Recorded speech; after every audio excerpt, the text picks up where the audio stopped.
জয় ঠাকুর শ্রী রামকৃষ্ণদেব। সবাইকে নমস্কার। আজ আমরা শুনব শ্রী শ্রী রামকৃষ্ণদেবের অমৃত বাণী। আগামীকাল মহালয়া, মাতৃ আরাধনার সূচনা। এ যেন অন্ধকারের বুক চিরে আলোর দিকে এগিয়ে যাওয়ার এক পবিত্র ডাক। ঠাকুর বলেছিলেন, মাই সর্বশক্তি।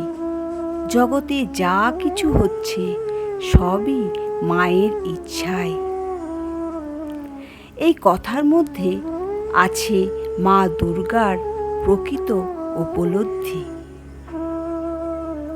এই সময়টাই হলো আত্মশুদ্ধির, মায়ের চরণে আত্মসমর্পণের।